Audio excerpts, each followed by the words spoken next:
Quand est-ce que le Barça trouvera enfin le vrai successeur de Daniel Alves? Sergi Roberto, Alex Vidal, Nelson Semedo, Moussa Wagué, Sergiño Dest, Oscar Mingueza, Emerson Royal, même si lui il a fait un stage de 3 semaines comme un collégien en 3e, Daniel Alves de nouveau, et pour finir Hector Bellerin.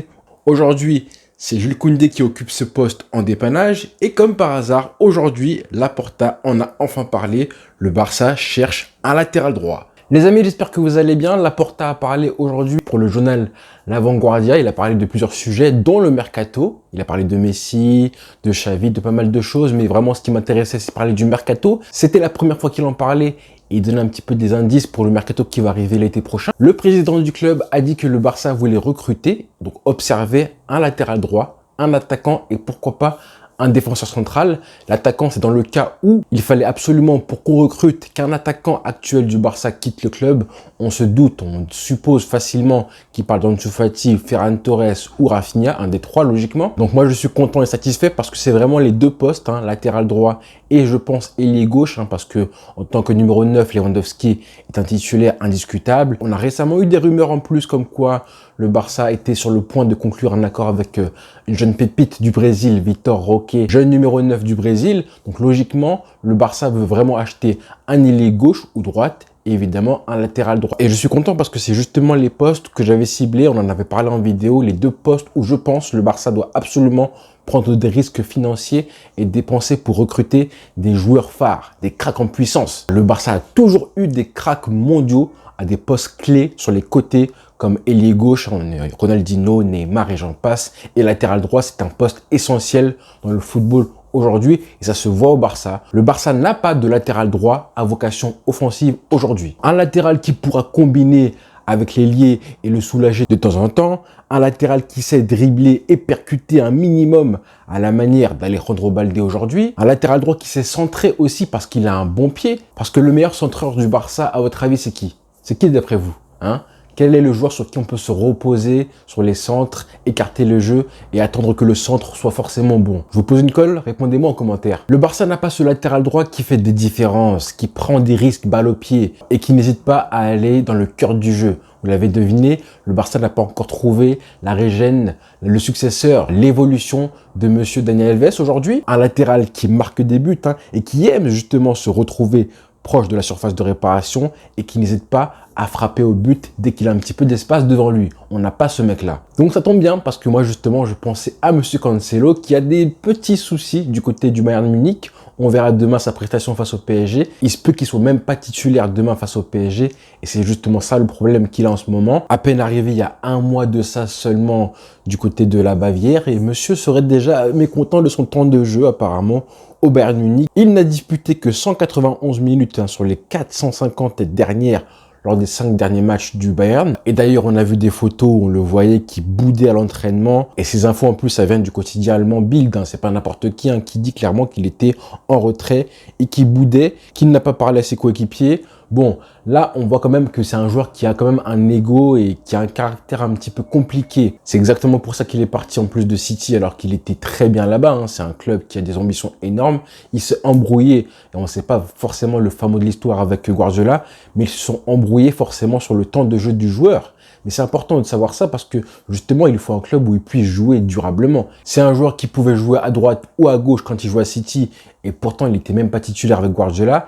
Là au Bayern Munich, là dans la hiérarchie, il s'est fait sauter par Stanisic, le croate qui joue et qui a un profil qui se rapproche un petit peu de Koundé. Ça, c'est un défenseur croate très solide. Et c'est vrai que Cancelo, souvent, on lui reproche de ne pas avoir cette espèce de rigueur et cette qualité défensive que les latéraux doivent avoir aujourd'hui dans tous les clubs du monde. C'est un très bon joueur offensivement, mais défensivement, il y a un petit peu des lacunes, voire même des grosses lacunes, mais j'ai envie de dire que c'est une aubaine pour le Barça, ça. Cancelo, c'est un joueur jeune, il a 28 ans, donc clairement, il est au summum, au son prime de sa carrière, encore une fois.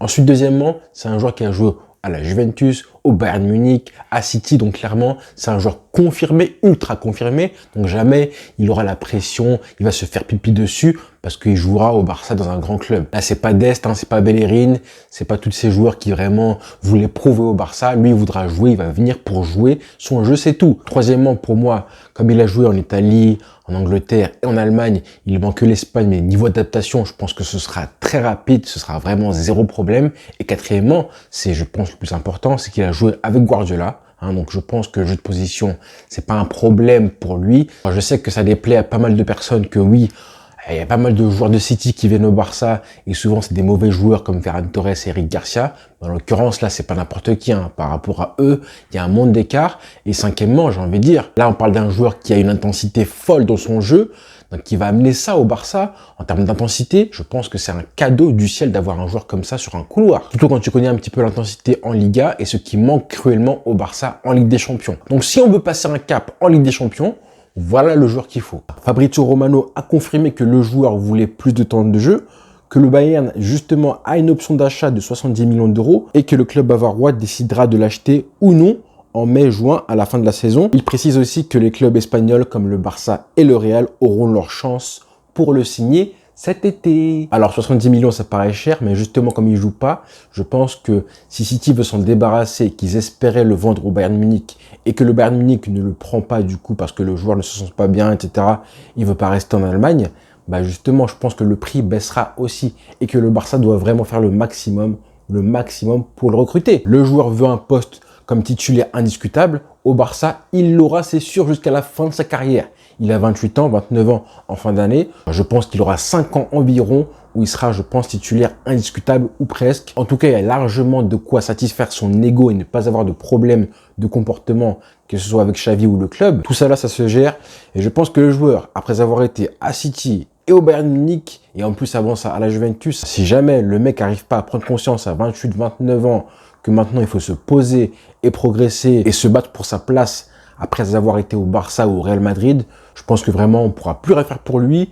Il prendra conscience de ça. Il prendra conscience que maintenant c'est maintenant ou jamais et qu'il faut un petit peu se calmer et mettre son ego de côté. Alors imaginez une défense avec Balde, Araujo, Koundé ou Christensen et à droite Cancelo. Imaginez juste ça, ce serait parfait. Et si vraiment, lors de quelques matchs importants, on a besoin d'avoir une assise défensive, une rigueur défensive, le côté droit par exemple, face à des gros ailiers comme Vinicius ou autres, et ben dans ces cas-là, on peut remettre Koundé, voire Araujo à ces postes-là, pourquoi pas. Mais pour moi, le Barça doit absolument avoir un profil comme Cancelo, parce que je pense vraiment que l'option Koundé à long terme au poste de latéral droit, ce n'est pas une option viable, vraiment pas. Parce que même s'il progresse, il y a un manque de qualité, ça oblige un petit peu l'ailier droit du Barça à faire des différences tout seul. Quand c'est Dembélé, c'est bien, mais ça a tendance aussi à le surresponsabiliser, à le surcharger, à l'entêter un petit peu à faire des différences tout seul, alors qu'il pourrait s'appuyer sur un latéral droit. Et puis je pense que Koundé, un jour ou l'autre, il va être saoulé d'être trimballé comme ça en plus souvent entre latéral droit et défenseur central comme il a été là ce week-end, ou plutôt au Classico, je veux dire. Je pense qu'à la fin, il va être blasé et même pour la confiance du joueur. Je l'avais déjà évoqué lors de ma vidéo sur lui quand je parlais du fait que trimballé comme ça à des postes différents, tu perds tes repères et ta confiance ensuite. Donc pour moi, ce n'est pas une option viable du tout. Alors certes, moi je veux Cancelo, mais rappelez-vous, récemment les rumeurs sur Xavi et ses volontés du joueur au poste de latéral droit, c'était pas les mêmes profils. C'était des profils à la Benjamin Pavard, Juan Foyth, donc plutôt des latéraux qui jouent à la fois dans l'axe et sur le côté, un petit peu comme ce que fait Koundé aujourd'hui, même si Koundé il est plutôt contraint de jouer à droite, et puis c'est simple, tous les latéraux droits, un latéral droit qui joue à la fois dans l'axe, en général, il préfère jouer dans l'axe. C'est pas tout le temps le cas, mais en général, il préfère jouer dans l'axe. Pour l'instant, le Barça a déjà recruté pour l'été prochain le Mexicain Julián Araujo, joueur de Los Angeles qui a 21 ans, mais je pense que le Barça en fera une doublure. Donc il nous faut un vrai titulaire en puissance. Et dernière raison pour laquelle je pense qu'il faut prendre Cancelo, c'est tout simplement que le Real Madrid veut aussi un latéral droit, comme l'a dit monsieur Fabrizio Romano. Et honnêtement, vaut mieux largement que Cancelo soit avec nous plutôt que contre nous. Largement, juste tout bêtement comme ça. Surtout que le joueur en plus apprécie, il a forcément une affinité avec le Real Madrid. On sait qu'il est proche de CR7, que son agent, c'est Mendes. Donc il y a forcément un lien direct avec le Real Madrid.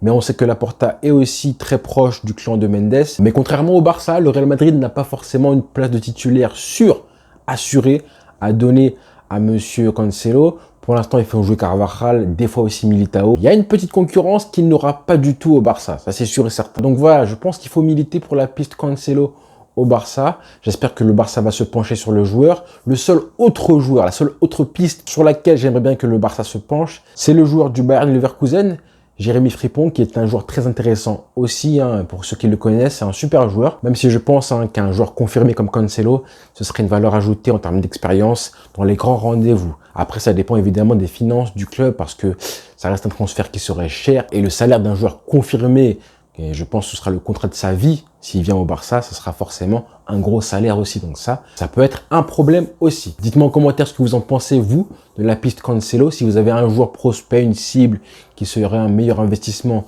que vous voyez peut-être. Mais là, sortez-moi un nom, un joueur que le Barça pourra garder au minimum 5 ans, 10 ans, voire s'il est jeune, s'il a moins de 25 ans. Parce que là, il nous faut vraiment enfin un successeur, un remplaçant. Et puis un joueur confirmé à ce poste-là. Certes, c'est un poste où personne ne veut jouer. Vous, je pense, les jeunes, quand vous êtes petits, quand on vous dit arrière droit, souvent c'est les mauvais joueurs qu'on met à ce poste-là. Ce qui a pour conséquence, du coup, que c'est le poste le plus rare dans le football. Pour trouver un bon joueur, c'est très très difficile. Mais bon, si le Barça veut retrouver les sommets, il nous faut un joueur. Rafistolé, Koundé à ce poste-là, faire jouer Araujo lors des classiques à ce poste-ci, c'est bien beau. Tout ça, c'est bien beau, mais il nous faut une valeur sûre. Parce que là, sur les côtés, les ailiers du Barça aujourd'hui, ils ont besoin d'avoir du soutien. Ils ont du mal aujourd'hui. Ils ont du mal, Ferran Torres, Rafinha, Ansu Fati. Il leur faut du soutien. D'accord? Allez. Donc voilà les frères. On s'abonne évidemment et bonne journée à tous.